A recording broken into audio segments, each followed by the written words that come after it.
My name is Pritpal Singh. Today's date is August 8th, 2014. In 1984, I was 9 years old.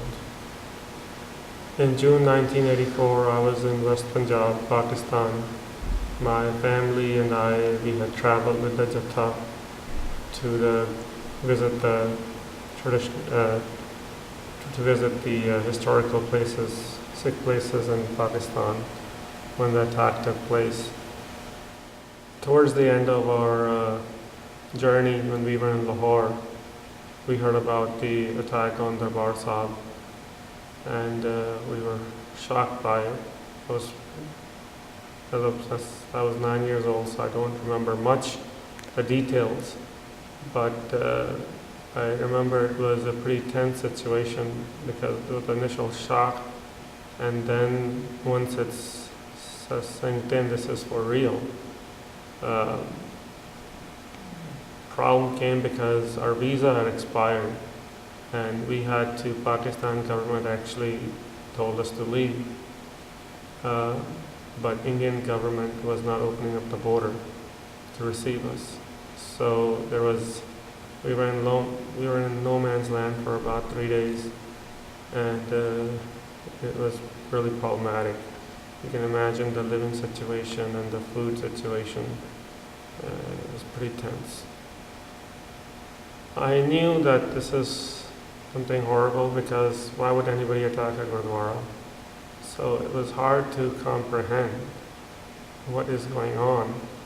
I don't think it really registered until finally after 3 days when Indian government allowed us to return to India.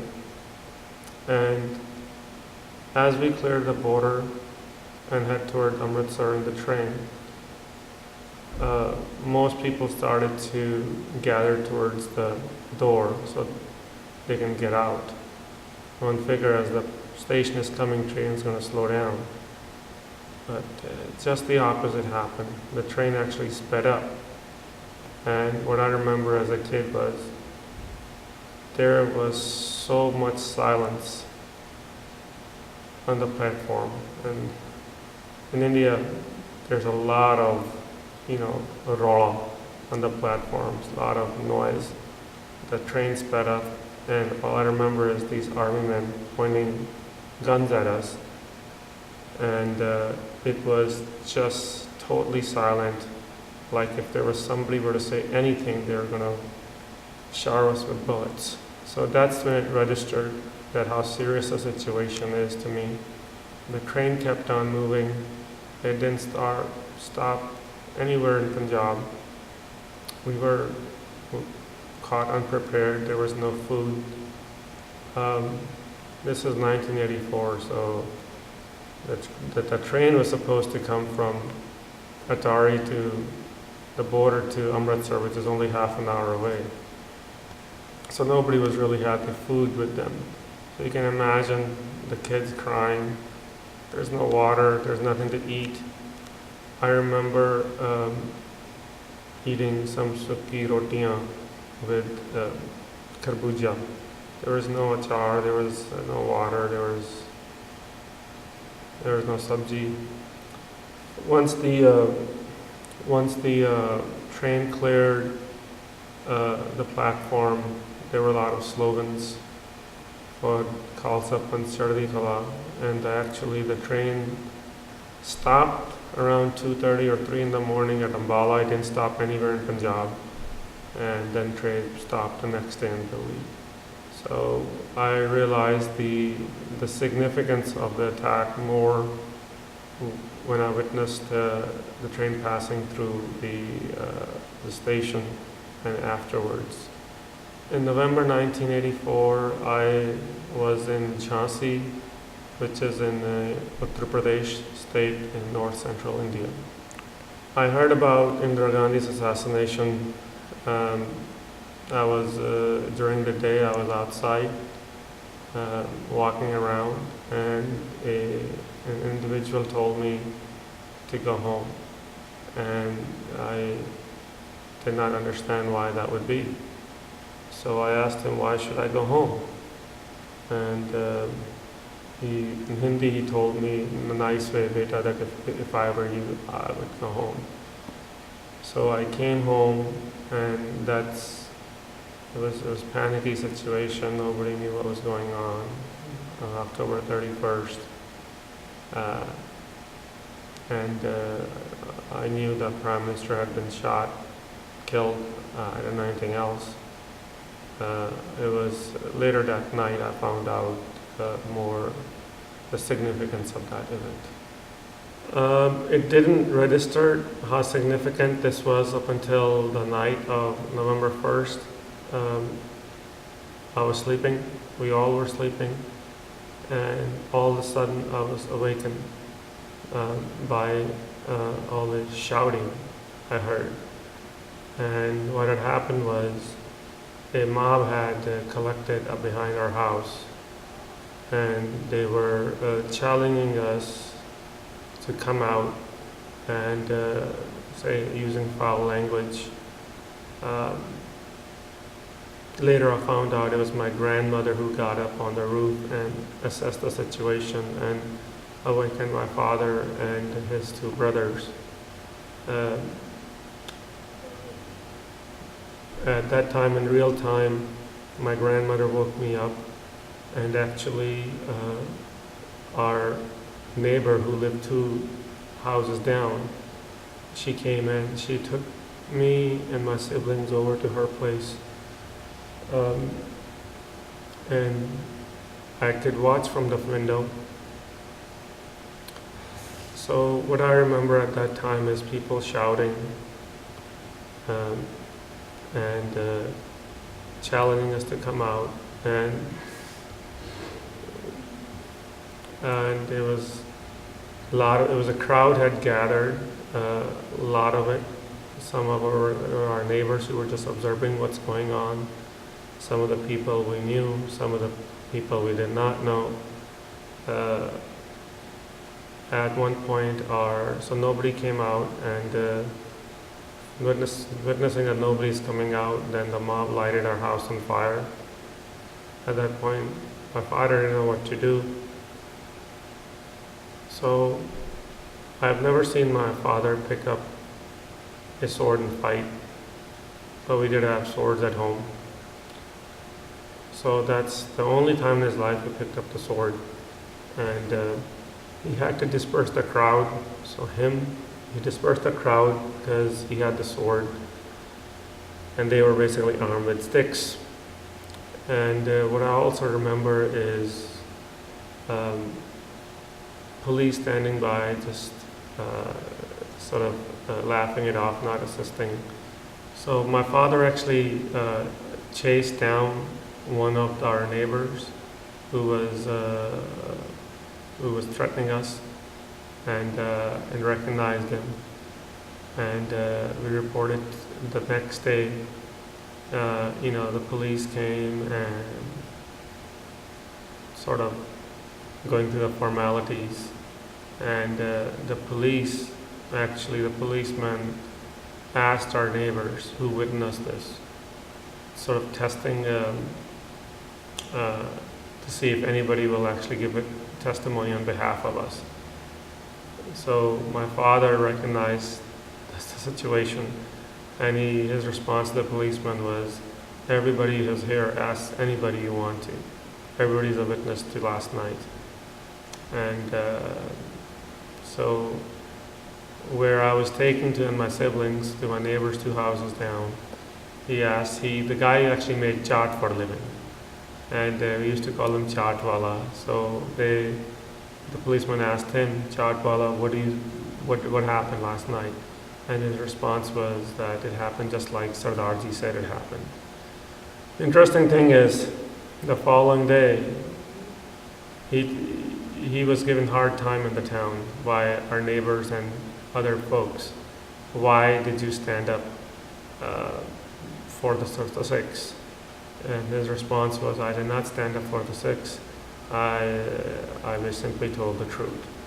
So it's, looking back on that situation, I have so many neighbors there. In India, everything's close by.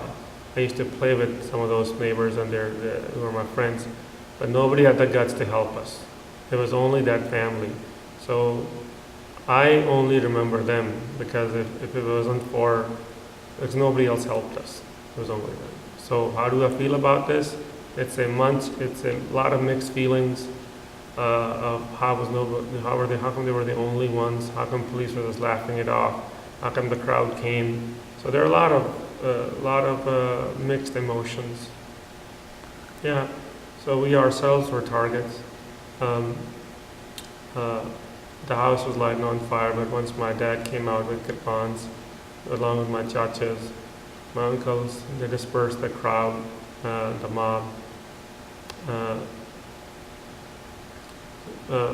So nobody got hurt in our immediate family, but my Fafarji living in Delhi, who was a teacher, a math teacher, he was tracked down on a motorcycle and he was basically beaten, and the only reason the mob left him, they thought he was dead. And actually he survived because a couple of students recognized him basically laying to die on the street. So I've had a few other relatives who were targeted like that. Well, the perpetrators, some of our neighbors. As I mentioned, that my father actually tracked them down. And he tracked them down and he pretended that he was sleeping. And he identified them later on. And this guy, we actually helped his family. So, but most of them were not in our neighbors. They were brought in from outside our neighborhood. But they didn't really have any weapons on them. They just basically had sticks.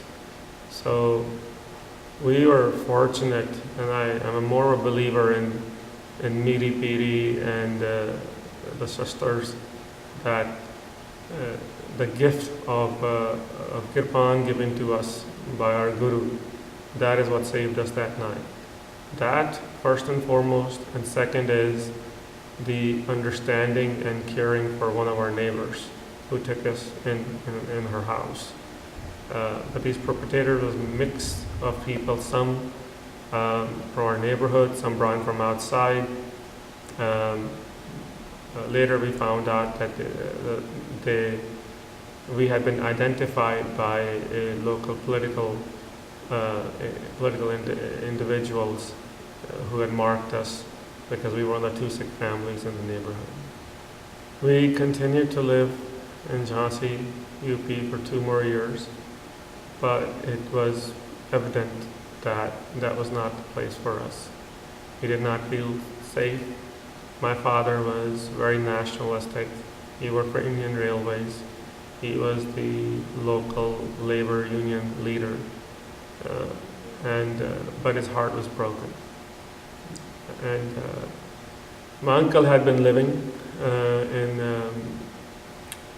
England as well as America since the early 70s. And he had sponsored us actually back in 1979. But my dad never wanted to leave India. He didn't think there was any reason to come out. But the wound, the trauma of '84, both physical and emotional, it was very scarring. And that's when he told my uncle that it's time to move out of India. He did not feel safe. But those 2 years were sort of, we're just passing time, because you can see the attitude shifting in individuals. If, God forbid, if I wore a kesri patka to school, so my teachers would question me, why am I wearing that color? I did not know because I'm colorblind. But the heart wasn't there, so my father made a decision to move out of there in '86. I'm able to speak about it now, but after '84, I don't think we ever talked about it. Probably up until I was in college. It was just too much to deal with. I recently, even my Pofarji, I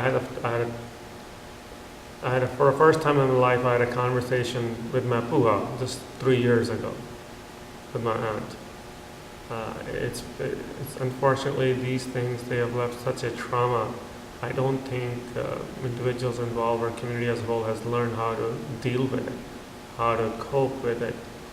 Has not been a whole lot of dialogue. So it took more than a decade for a conversation to take place among our family members, immediate family members. And I think it wasn't until I sort of rediscovered the faith in myself growing up in America. People questioned who I was, I questioned who I was. And in those dialogues with my parents, my other family members, the past came alive, and it was basically a force to have this conversation. So initially we never talked about it. It took us more than a decade. As I discovered the faith in myself, and I got stronger in my faith in college years, I had this conversation with my family members. And not just about 84, but then we moved further and had dialogue with my family about Sikh history as a whole, as we became more closer to the Guru. As far as friends are concerned, that came with time as well. I think I'm able to talk about it easier now, but it gets very emotional when you talk about how it's affected me, how it's shaped me. I don't have difficulties talking about it because it's who I am. I have embraced it. It's part of me. It's part of my community, and we are all part of our experiences.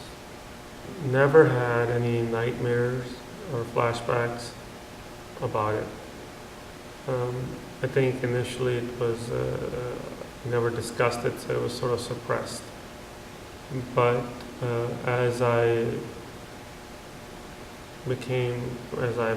faced it more, I tend to get more emotional. Not just about 84, but anywhere there's injustice being done, innocent killing, innocent victims are being killed. I do get more emotional and I feel the pain more. But that's after really trying hard to not suppress those feelings anymore. I've questioned that myself a lot. And I think it's because it's not just 1984, this has really happened to the Sikhs throughout the history. And it's because Guru Nanak Sikhs really is fighting for justice. I believe a Sikh raises his or her voice against oppression.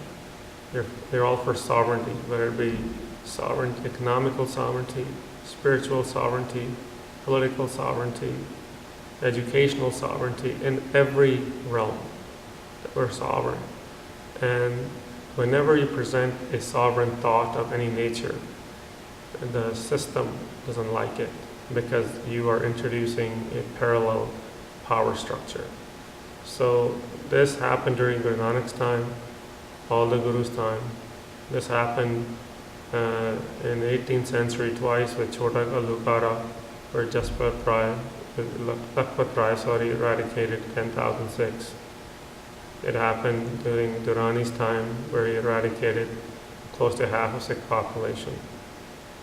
And it happened in 84. So I don't think it's, the more I think about it, the more I learn about our history and our faith within us, that it happens because our gurus, the Sikhs, provide an alternative solution, an alternative way of thinking with the sovereign in every manner.